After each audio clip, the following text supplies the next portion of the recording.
ನಿಮ್ಮ ಇತ್ತೀಚೆಗೆ India justice report ಬಂದಿದೆ. ಅದು ಹೇಳ್ತಾ ಇರೋದು ಏನಪ್ಪಾ ಅಂತಂದ್ರೆ,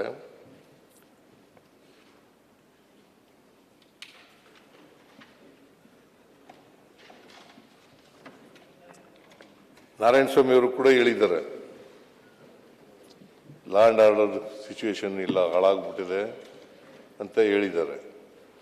ಆದರೆ ನಮ್ಮ ಸರ್ಕಾರ ಬಂದ ಮೇಲೆ ನಿಮಗೆ ಎಷ್ಟು ಅಪರಾಧಗಳು ಯಾವ ಥರ ಇದೆ ಅಂತಕ್ಕಂಥ ಮಾತುಗಳನ್ನು ಹೇಳಲಿಕ್ಕೆ ಬಯಸ್ತಾ ಇದ್ದೇನೆ. 2020ರಲ್ಲಿ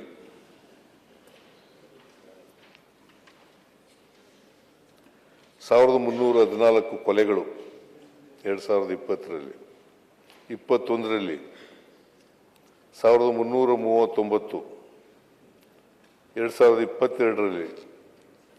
2022ರಲ್ಲಿ 1361, 2023ರಲ್ಲಿ 1288 ಕಡಿಮೆ ಆಯಿತು. 2024ರಲ್ಲಿ 1201, 2025ರಲ್ಲಿ 1210. ಅಂದರೆ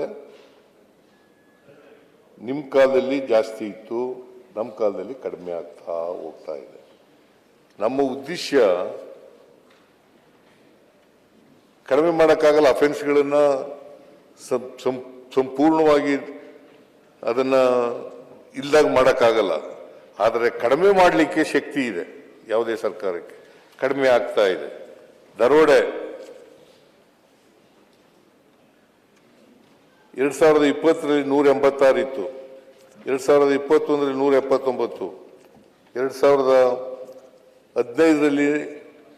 2015ರಲ್ಲಿ 2022ರಲ್ಲಿ 215, 2023ರಲ್ಲಿ 177, 2024ರಲ್ಲಿ 149, 2025ರಲ್ಲಿ 143. ಕಡಿಮೆ ಆಗಿದೆಯಲ್ಲ. ನಾನು ಹೇಳೋದಲ್ಲ, ಇಂಡಿಯಾ ಜಸ್ಟಿಸ್ ರಿಪೋರ್ಟ್ನಲ್ಲಿ ಹೇಳಿರ್ತಕ್ಕಂಥದ್ದು ಇದು. ಆಮೇಲೆ ಸುಲಿಗೆ, ರಾಬರಿ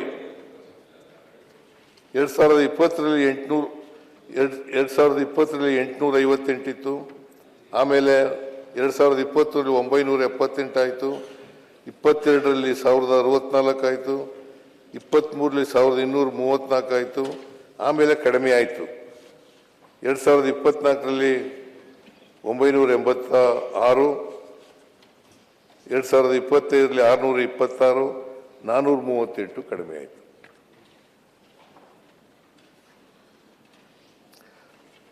ಚೈನ್ ಸ್ನ್ಯಾಚಿಂಗ್ 2020ರಲ್ಲಿ 525, 2021ರಲ್ಲಿ 663, 2022ರಲ್ಲಿ 670, 2023ರಲ್ಲಿ 642, 2024ರಲ್ಲಿ 619, 2025ರಲ್ಲಿ 459.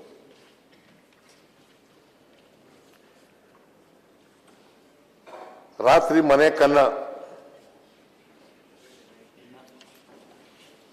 2020ರಲ್ಲಿ 3522, 2021ರಲ್ಲಿ 4017, 2022ರಲ್ಲಿ 4435, 2023ರಲ್ಲಿ 4866,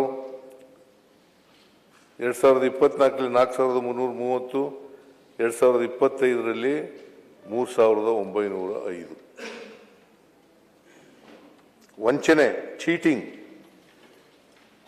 2020ರಲ್ಲಿ 4553, 4353, 21ರಲ್ಲಿ 5427, 22ರಲ್ಲಿ 6409, 23ರಲ್ಲಿ 6928, 24ರಲ್ಲಿ 6557,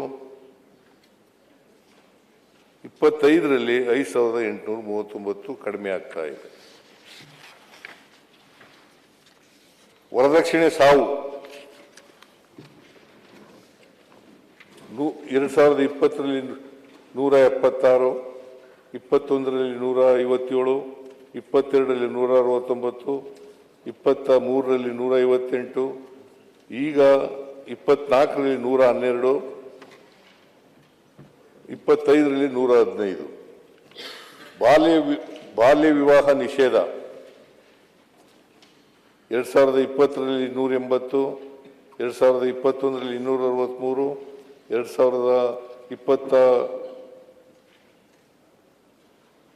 2022ರಲ್ಲಿ 216, 2023ರಲ್ಲಿ 143, 2024 150, ಈಗ 197, 25ರಲ್ಲಿ.